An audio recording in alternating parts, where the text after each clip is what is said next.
ప్రయోజనం కలిగిస్తే వాళ్ళు వాళ్ళ నాయకుడు చెప్పిన ప్రకారం వాళ్ళు వేస్తున్నారు కాబట్టి నాయకులు ఇలా ఉంటారు. నాయకులకి ప్రత్యేకంగా మతాలు ఉండవు, పదవి ఒక్కటే వాళ్ళ మతం, వేరే మతం అనేది వాళ్ళకి అక్కర్లేదు. అందుకే అన్ని గుళ్ళల్లోకి వెడతారు, అన్ని మసీదుల్లోకి వెడతారు, అన్ని చర్చిల్లోకి వెడతారు. ఇంటికి వెళ్ళిన తర్వాత గదిలోకి వెడతారు, ఇంకెక్కడికి వెళ్ళరు. వాళ్ళకి ఏం అక్కల, వాళ్ళకి ఓట్లు కావాలి. అందుకని వాళ్ళని మనం ముందు వశం చేసుకుంటే తప్ప ఇది సాధ్యమయ్యే వ్యవహారం కాదు. హిందువులందరూ ఒకే నియమానికి కట్టుబడి హిందూ ధర్మం మాకు నిత్యావసర పదార్థం, మాకు అన్నం ఎంతో, నీళ్ళెంతో, వస్త్రాలెంతో హిందూ ధర్మం మాకంతా. మాకు నువ్వు గ్యాస్ ఇచ్చావా, బియ్యం ఇచ్చావా, ఇది మాకు అనవసరం. మా హిందుత్వాన్ని నిలబెట్టావా లేదా అది అడిగి మేము ఓటు వేస్తామంటే ఏడాదిలోగా ఈ సమస్యకు మొత్తం పరిష్కారం దొరికి తీరుతుంది. ఇక అక్బరుద్దీన్ కాదు కదా, అల్లా కూడా మాట్లాడలేడు, ఇంకా అనుమానమే లేదు. ఇక్కడ మాట్లాడకుండా బతుకుతారు. వారి దేశాల్లో, పాకిస్తాన్లో హిందువులు ఎలా బతుకుతున్నారు, బంగ్లాదేశ్లో హిందువులు ఎలా బతుకుతున్నారు, లండన్లో హిందువులు ఎలా బతుకుతున్నారు, అమెరికాలో హిందువులు ఎలా బతుకుతున్నారు, అలాగే బతుకుతారు. అభ్యంతరం ఏమిటండి? ప్రతి దేశానికి ఓ ప్రధాన మతం ఉంది కదా. అందుకని ఈ దేశంలో హిందూ మతం ప్రధాన మతం అని పార్లమెంట్లో చట్టం చేసి మనం ప్రకటించి అన్ని హిందువుల యొక్క ఆలోచనల ప్రకారం జరుగుతాయి. మీరు అర్థం చేసుకోవలసిందే, ఏదైనా అంతే, జనాభా ఎక్కువ ఉంటే ఏది ఎక్కువ అని అందరూ ఒప్పుకుంటున్నారు కదా ఓట్లు, దాన్నే ఒప్పుకోవాలి. ఇంకొకటి మన వాళ్ళు కూడా ఎక్కువ మోసపోతున్నది ఏమిటంటే, ఒకే దేవుడు మాకు, మీకేమో 10 మంది దేవుళ్ళు ఉన్నారు అంటున్నారు. అసలు ఒకే దేవుడు ఒకే రూపం ఉండడం అనంత మూర్ఖత్వం ఇంకోటి లేదు ఆధ్యాత్మిక సత్వంలో. దేవుడికి అనేక రూపాలు ఉన్నాయి. దేవుడు సర్వాంతర్యామి అని అందరూ అంగీకరిస్తారు. దేవుడికి 3 లక్షణాలు అన్ని మతాల వాళ్ళు చెప్పేటువంటి ఉన్నాయి. సర్వజ్ఞత్వం ఒకటి, సర్వవ్యాపకత్వం ఒకటి, సర్వశక్తిమత్వం ఒకటి. ఈ సర్వజ్ఞత్వాన్నే ఆమ్నీషియం అంటారు, సర్వవ్యాపకత్వాన్ని ఆమ్ని ప్రజెంట్ అంటారు, శక్తిమత్వాన్ని ఆమ్ని పొటెంట్ అంటారు. మూడింట్లో ఏ ధర్మమైనా చెబుతుంది ఆ విషయం. మరి సర్వాంతర్యామి అయిన వాడు అంటే అన్ని జీవుల్లోనూ ఉన్నవాడే కదా. ఏకం సత్ విప్రా బహుధా వదంతి ఏకమేవ అద్వితీయం బ్రహ్మ అని మన ధర్మం చాలా స్పష్టంగా చెబుతుంది కదా.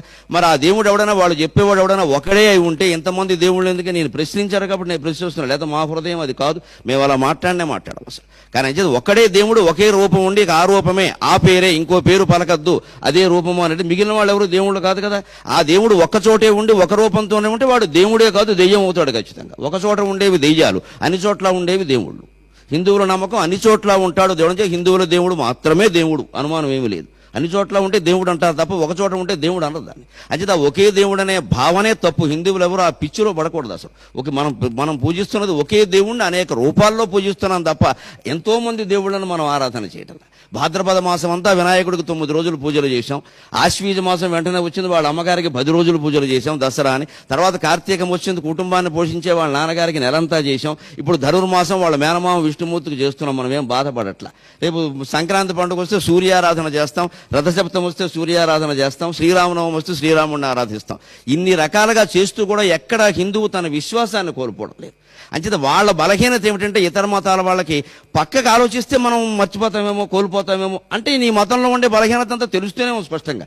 దీనికి ఏ వేదిక మీద ఎవడొచ్చి మాట్లాడినా ఏ మతం గొప్పదో వాదించడానికి కూడా మేము సిద్ధంగా ఉన్నాం. అన్ని మతాలు సమానమనేది మేము అంగీకరించడం అసలు మాకు కుదిరే వ్యవహారం కాదు. ఖచ్చితంగా వైదిక ధర్మమే గొప్పది, హిందూ మతమే గొప్పది, దాన్ని మించిన మతం లేదు ప్రపంచం మొత్తం మీద. ప్రపంచం మొత్తం మీద ఏ వేదిక మీదైనా ఎవడైనా అంతకంటే గొప్ప మతం ఉందంటే వాదించడానికి సిద్ధంగా ఉన్నాం. శాస్త్ర ప్రమాణాలతో అడ్డగోలు వాగుడు మాట్లాడొద్దు. ఇంకొకటి ముఖ్యంగా ఆయన అసలు ఆంతర్యం చాలా మంది గ్రహించారో లేదో పాపం, ఆయన బాధ ఏమిటంటే, హిందువులకు ఎక్కువ పండుగలు ఉన్నాయి, నెలలో 2 రోజులు సెలవులు ఎక్కువైపోతున్నాయి, మాకు ఎక్కువ పండుగలు లేవు, మాకు బక్రీదు రంజాను 2 ఉన్నాయి. అందుకని కూడా పాపం పండుగల సెలవుల గురించి కూడా కాదు ఆయన ఆవేదన. అలా ఏంటంటే వాళ్ళు ఎక్కువ మంది మత కలహాలు సృష్టించి రౌడీ షీటర్లుగా ఉన్నారు. రౌడీ షీటర్ అంటే కేడీ, నోన్ డిఫాల్టర్. మళ్ళీ జరిగే అవకాశం ఎప్పుడున్నా వాడిని తీసుకొచ్చి ముందే లోపల వేసేస్తారు. అందుకని మా వాళ్ళనేమో ఏడాదికో 20 సార్లు లోపల వేసేస్తున్నారు. ఎందుకంటే హిందువులకు 20 పండుగలు ఉంటాయి కనీసం. మాకు 2 పండుగలే ఉండడం వల్ల హిందువుల్ని 2 సార్లే వేస్తున్నారు. ఆయన అసలు బాధ ఇది. అంటే వాళ్ళు రౌడీ షీటర్లు ఎక్కువ అని ఆయన అంగీకరించేశాడు. అనుమానం ఏముంది? ఇంకా తీవ్రవాదులు మాకు మిత్రులు అన్నారు, పాకిస్తాన్ వాళ్ళు మాకు మిత్రులు అన్నారు, కసబును ఉరి తీసినందుకు మేము సానుభూతి చూపిస్తున్నామన్నారు. అంత తెలిపోయింది కదా. ఇంకా దానిపోతే అందరినీ ఉరి తీయాలంటారు. ఇంకా దీన్ని బట్టి స్పష్టంగా ఆంతర్యం వీళ్ళు తీవ్రవాదులను వీళ్ళే ప్రచారం చేస్తున్నారు, వీళ్ళే తీసుకొస్తున్నారు, వీళ్ళే సాయం చేస్తున్నారు. ఇందులో అనుమానం ఏముందండి? అందులో ఆయన ఒప్పుకున్నాడు కదా ఆ విషయాన్ని. అందుకని మనం వేరే ఖండించాల్సిన పనే లేదు, ఆయనే ఖండించుకుంటున్నాడు ఆయన మాటల్ని. అందుకని రౌడీ షీటర్లు ఎక్కువగా ఉన్నారు, మా వాళ్ళు పోలీస్ స్టేషన్లకు వెళ్ళి ఇబ్బంది పడుతున్నారు. కాబట్టి మా రౌడీ షీటర్లు తగ్గడం కోసం మీరు పండుగలు మానేయండి అని సరిపోతుంది. మేము పండుగలు మానేసిన తదినేలనే పెట్టుకుంటాం, మరి దానికి గొడవలు అయిపోతాయి. మాకు శుభం అశుభం 2 ఒకటే, కుడి ఎడమ 2 చూడగలిగిన వాడే హిందూ. అపరకర్మకి శుభకర్మకి పెద్ద తేడా ఏం లేదు, యజ్ఞోపవేతం అటు ఇటు తిప్పడం తప్పితేను. అందుకని 2 సమానంగా భావిస్తాం మేము, సుఖ దుఃఖాలని, జయాపజయాలని, లాభాలాభాలని అన్నింటినీ కూడా. ఇలా ఆలోచన చేస్తే మంచిది. ఇంకా వైదిక ధర్మం యొక్క విశిష్టత ఒక్క మాటలో చెప్పాలంటే, యో యో యాం యాం తనుం భక్త శ్రద్ధయా అర్చితుమిచ్చతి తస్య తస్య అచలాం శ్రద్ధాం తామేవ విదధామ్యహం అని కృష్ణ పరమాత్మ భగవద్గీతలో చెప్పాడు చాలా స్పష్టంగా. అసలు ముస్లిములకు కానీ, క్రైస్తవులకు కానీ, బౌద్ధులకు కానీ, జైనులకు కానీ, చివరికి నాస్తికులు కానీ వాళ్ళ మతాల పట్ల భక్తి కలిగిస్తున్నది నేనే అన్నాడు ఆయన. వాళ్ళ ఆలోచన విధానం, వాళ్ళ ఆరాధన పట్ల శ్రద్ధ కలిగిస్తున్నది యో యో యాం యాం తను భక్త శ్రద్ధయా అర్చితుమిచ్చతి. ఎవ్వడు ఏ రూపంలో దేవుణ్ణి ఆరాధన చేసినా, ఒకవేళ దేవుడు లేడు అని మాట్లాడినా వాడికి ఆ శ్రద్ధను కలిగిస్తున్నది నేనే. ఎందుకంటే ప్రపంచం ఎప్పుడు వైవిధ్యంగా ఉంటుంది. దీన్ని వైవిధ్యంగా భావించాలి, వైరుధ్యంగా భావించకూడదు. ఇది వెరైటీ తప్పితే కాంట్రవర్సీ కాదు ఇది. అందుకని ఆ వైవిధ్యాన్ని నేను గౌరవించి ప్రేమించి వాళ్ళ దేశాల్లో ఆయా దేవుళ్ళ పట్ల భక్తి నేను కలిగిస్తున్నాను. మేము స్పష్టంగా చాలా బాగా నమ్ముతాం హిందువులం.